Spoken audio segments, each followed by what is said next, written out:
India live TV, सच सबसे आगे। दोस्तों, इजराइल और फिलिस्तीन के युद्ध को लेकर दैनिक भास्कर अखबार में एक लेख छपा है और वो दैनिक भास्कर अखबार का जो लेख है वो हमास के संदर्भ में है। एक ऐसा लेख है अखबार में जिसको देखकर, जिसको सुनकर अन्य भक्तों के पूरे अरमानों में पानी फिर चुका है। अन्य भक्तों के होश उड़े हुए हैं और अन्य भक्तों को समझ में नहीं आ रहा है कि ऐसी फजीयत का सामना वो कैसे करें। बात ही कुछ ऐसी है। दैनिक भास्कर ने अपने अखबार में लिखा है, जिस लेख के हिसाब से भारत सरकार हमास को क्यों बैन नहीं कर रही है, उसकी वजह क्या है और उसको क्यों बैन नहीं किया जाएगा या टेरर ऑर्गेनाइजेशन डिक्लेयर नहीं किया जाएगा, आखिर उसके पीछे क्या मजबूरी है और क्या उसका लॉजिक है। इस सब को दैनिक भास्कर ऐसा लिखता है कि हमास को बैन नहीं करेगा भारत, अरब देशों से रिश्ते बिगड़ने का डर, अमेरिका जर्मनी के लिए ये आतंकी संगठन। अब मैं आपको विस्तार से समझा देता हूं कि मामला पूरा क्या है। असल में हमास को लेकर ये पूरा का पूरा युद्ध छिड़ा हुआ है। युद्ध विराम का नाम और निशान यहाँ पे नहीं दिख रहा है। इजराइल और फिलिस्तीन के युद्ध की इस बार शुरुआत हुई है हमास के एक हमले से। हमास के उस हमले के बाद से हमारे देश में राजनीतिक भूचाल सा आया हुआ था। बीजेपी के कई नेता हमास के नाम पे ही वोट मांगने लगे थे। बीजेपी के कई नेता हमास के नाम पे नफरतें फैलाने का काम कर रहे थे।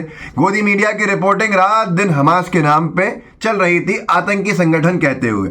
ना मैं हमास का समर्थक हूं, ना मैं ये कहता कि भारत सरकार को करना क्या चाहिए, लेकिन भारत सरकार ने हमास को अभी तक आतंकी संगठन डिक्लेयर नहीं किया है। यहां तक कि हमास को आतंकी संगठन डिक्लेयर कराने के लिए इजराइल के राजदूत जो है भारत में, उन्होंने मोदी सरकार से यह भी कह दिया है कि अब समय आ गया है, आपको करना होगा। उसके बावजूद भी मोदी सरकार ने हमास को आतंकी संगठन डिक्लेयर नहीं किया।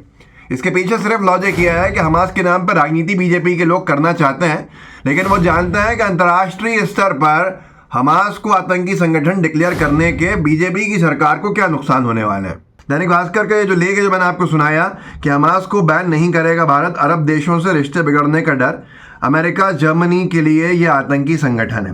इससे वसीम अकरम त्यागी एक पत्रकार है, उन्होंने ट्वीट किया है इसको साझा करके, और जो इसमें लिखा है कि अमेरिका जर्मनी के लिए आतंकी संगठन है, तो इंग्लैंड हो, यूएस हो, जर्मनी हो, जापान हो, इन देशों ने हमास को अपनी आतंकी संगठनों की सूची में डाला हुआ है। भारत सरकार ने बब्बर खालसा से लेकर अल-कायदा और सिख फॉर जस्टिस, इसके अलावा जो वो है पाकिस्तान की तरफ से जो आतंकवादी संगठन हम पे हमले कर चुके हैं उनके नाम, लश्कर तैयबा, ये तमाम नाम, एलटीटी, ये सब मौजूद हैं भारत सरकार के गृह विभाग के गृह मंत्रालय की आतंकी संगठनों की सूची में, लेकिन हमास का नाम नहीं है। आईएस इस्लामिक स्टेट का जो मामला है, उसके बावजूद भी इस तरह का कोई भी नाम आपको हमास का नहीं दिखेगा उस सूची को अगर आप छेड़ेंगे। वसीम अकरम त्यागी लिखता है कि हमास के नाम पर भाजपा के कई नेता वोट मांग चुके हैं। इधर इजराइल परस्त गोदी मीडिया हमास को आतंकवादी बताता रहा है। गोदी मीडिया के वो पत्रकार जो इजराइल द्वारा टेररिज्म टूर पर गए थे, वो भी हमास को आतंकवादी बताते हैं, लेकिन prime minister of India Hamas ban नहीं करेंगे। और ये जो लेख है दैनिक भास्कर का, वो साझा किया है। इकोनॉमिक टाइम्स के अंदर छपा था कि declare Hamas as terror body, Israel envoy asked India. इसका हिंदी अनुवाद आज तक मैं सुना देता हूं पढ़ के।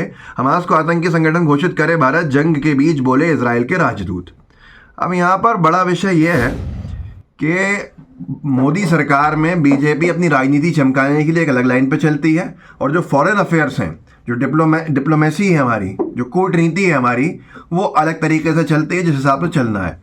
जिसके चलते अरिंदम बागची जी जो हमारे फॉरेन मिनिस्ट्री के मिनिस्ट्री ऑफ एक्सटर्नल अफेयर्स के प्रवक्ता हैं, उन्होंने, विदेश मंत्रालय के प्रवक्ता हैं, उन्होंने ये बयान दिया था कि भारत सरकार फिलिस्तीन के स्वतंत्रता के लिए समर्थन करती है, उसका एक स्वतंत्र देश के रूप में हमेशा से देखना चाहते हैं। अभी भी हमारा स्टैंड यह है।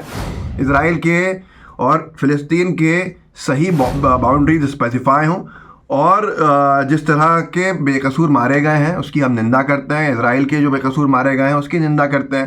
तो ये सारी चीज़ें भारत सरकार की तरफ से कही गई। अब यहाँ गोदी मीडिया रात दिन हमास को आतंकी संगठन बताता है, लेकिन जो राजदूत हैं इजराइल के, वो ये कह चुके हैं कि भाई मोदी सरकार को अब नहीं तो कब करेंगे ये डिक्लेयर।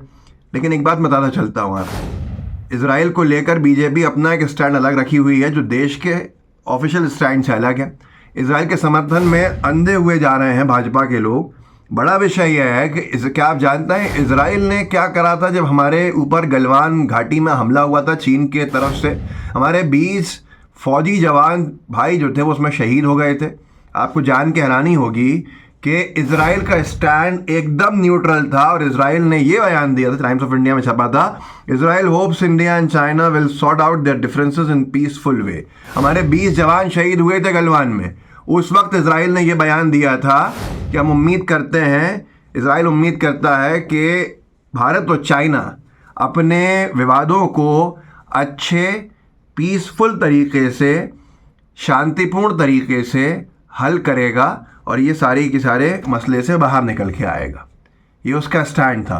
जैसे बीजेपी के नेता, बीजेपी की सरकार में बैठे लोग ओवरऑल पूरी तरह से ऑल इन चले जा रहे हैं इजराइल के समर्थन में, इजराइल के लिए हर बात करने के लिए, भले ही ऑफिशियल स्टैंड कुछ और रख रहे हों, फिलिस्तीन का समर्थन करते हो ऑफिशियल स्टैंड में, दोनों देशों को बराबर देखते हो ऑफिशियल स्टैंड में, लेकिन राजनीति करने के लिए सब चीज़ें की जा रही। पर कोई इनसे पूछ तो ले कि चाइना ने हमारे ऊपर हमला किया, अरुणाचल प्रदेश में हमारी ज़मीन खा रहा है चाइना, लेह लद्दाख में हमारी ज़मीन खा रहा है चाइना, चाइना हम पे बराबर हमले करता रहता है, चाइना हमारे 20 जवानों को शहीद कर गया। तो उस वक़्त अनभक्तों से ये पूछो कि इजराइल का स्टैंड क्या था? इजराइल का स्टैंड न्यूट्रल था। हमारा स्टैंड भाषा में बीजेपी के नेताओं की अलग है और ऑफिशियल स्टैंड तो जो था वही है।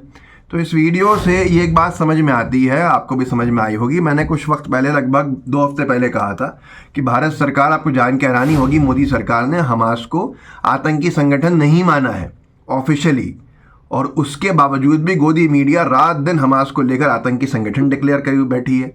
ऐसे बीजेपी के नेता उसे आतंकी संगठन कहते हैं। लेकिन कोई मोदी जी से पूछ तो ले, मोदी सरकार से पूछते ले, राजनीति करने का एक अलग तरीका बनाया हुआ है और ऑफिशियल स्टैंड जो कूटनीति है उसके चलते कोई बैन करने की बात नहीं चल रही है। आखिर क्यों लोगों को गिरफ्तार किया जा रहा है, ये बड़ा सवाल है। इस वीडियो को आगे बढ़ाइएगा, लोगों को आप जागरूक कर सकते हैं, जागरूक ज़रूर कीजिए। व्हाट्सएप ग्रुप्स होंगे उनमें शेयर कीजिएगा, जितना लोगों तक पहुंचा सकते हैं लोगों तक पहुंचाइएगा इस वीडियो को, ताकि जागरूक हों लोग और लोगों को समझ में आ सके कि ये बीजेपी सरकार का दोहरा चरित्र कैसा है। तो इस वीडियो को आगे बढ़ा के अपने साथियों से कहकर कि वो भी इसको आगे फैलाएं। लाइव टीवी को सब्सक्राइब भी कीजिए, अपने साथियों से भी कहिए कि वो भी लाइव टीवी को सब्सक्राइब ज़रूर करें, ताकि जागरूकता बने रहे और हम लोगों को जागरूक करते रहें और जागरूकता फैलाने में सफल हों। तो सब्सक्राइब कर लिया हो तो बेल आइकन भी दबाइएगा। जय हिंद, जय भारत। द लाइव टीवी, सच सबसे आगे।